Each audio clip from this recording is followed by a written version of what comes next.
जय श्रीमन नारायण। दोस्तों नमस्कार। हमारे भक्ति जीवन चैनल पे आप लोगों का स्वागत है। कल से अघन मास की शुरुआत हो जाएगी। इसे मार्गशीर्ष महीने भी कहते हैं, मार्गशीर्ष माह भी कहते हैं। तो इस महीने का क्या महत्व है, कथा क्या है और इस महीने क्या करना चाहिए और क्या नहीं करना चाहिए, इससे संबंधित सारी जानकारियाँ इस वीडियो में जानेंगे दोस्तों। तो चलिए शुरू करते हैं। शास्त्रों के अनुसार मार्गशीर्ष महीने का संबंध मृगशिरा नक्षत्र से भी है। इसी नक्षत्र के कारण इस माह का नाम मार्गशीर्ष माह पड़ा। कार्तिक माह के बाद मार्गशीर्ष माह की शुरुआत होती है, जो 9वां महीना माना गया है। पुराणों में इस माह की महिमा का वर्णन मिलता है। सतयुग में देवों ने वर्ष का आरंभ मार्गशीर्ष कृष्ण पक्ष की प्रतिपदा तिथि से ही किया था। साथ ही ऋषि कश्यप ने भी इसी महीने के दौरान कश्मीर नामक जगह की स्थापना की थी। मार्गशीर्ष माह के दौरान यमुना नदी में स्नान दान का बड़ा ही महत्व है। मार्गशीर्ष महीने के दौरान यमुना नदी में स्नान करने से भगवान सहज ही प्राप्त होते हैं। अतः जो लोग जीवन में भगवान का आशीर्वाद बनाए रखना चाहते हैं और हर संकट से छुटकारा पाना चाहते हैं, उन्हें मार्गशीर्ष के दौरान कम से कम एक बार यमुना नदी में स्नान करने अवश्य जाना चाहिए। लेकिन जिन लोगों के लिए ऐसा करना संभव नहीं है, वो लोग घर पर ही अपने स्नान के पानी में थोड़ा सा पवित्र जल मिलाकर स्नान कर ले। इस महीने में सांवले सलों ने भगवान श्री कृष्ण की उपासना करना और पवित्र नदियों, तट या सरोवर में स्नान करना विशेष सुफलदायी होता है। अगर आप संतान की चाह रखते हैं तो श्री कृष्ण की आराधना करने मात्र से आपको संतान प्राप्ति का वरदान बहुत ही सरलता से प्राप्त हो सकता है। मार्गशीर्ष माह में कीर्तन करने तथा शास्त्रों का पाठ करने से अमोघ फल मिलता है। इस महीने में किए गए हर तरह के मंगल कार्य विशेष फलदायी होते हैं। इस महीने पूरे मन से श्री कृष्ण की आराधना करने से चंद्रमा से अमृत तत्व की प्राप्ति भी होती है।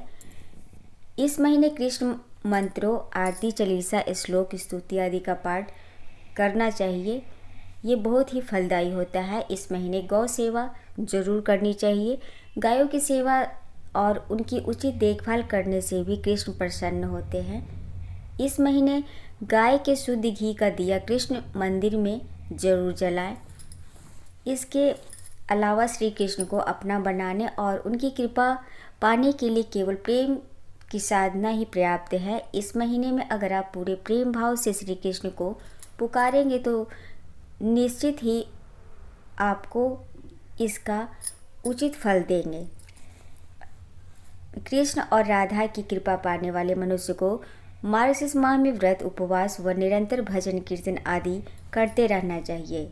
इसके साथ ही शाम के समय यानी संध्या काल में श्री कृष्ण और राधा की आराधना के साथ साथ विष्णु जी और शिव जी के भजन कीर्तन भी अवश्य करना चाहिए। इन दिनों प्रतिदिन गीता का पाठ अवश्य करना चाहिए।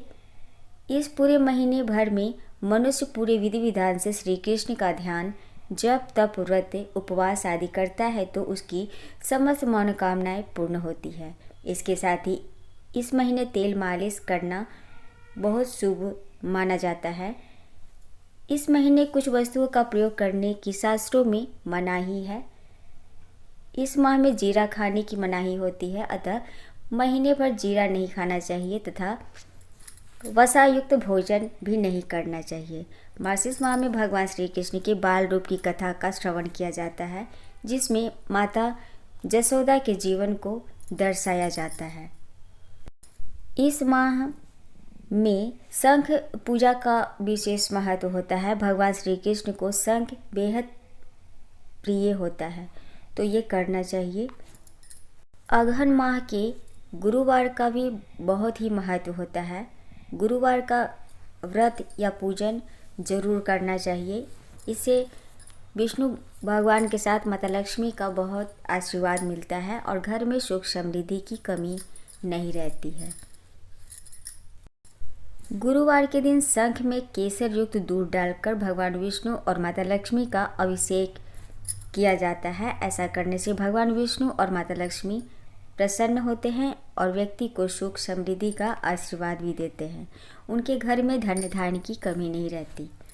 तो ये थी जानकारी दोस्तों मार्गशीर्ष माह की।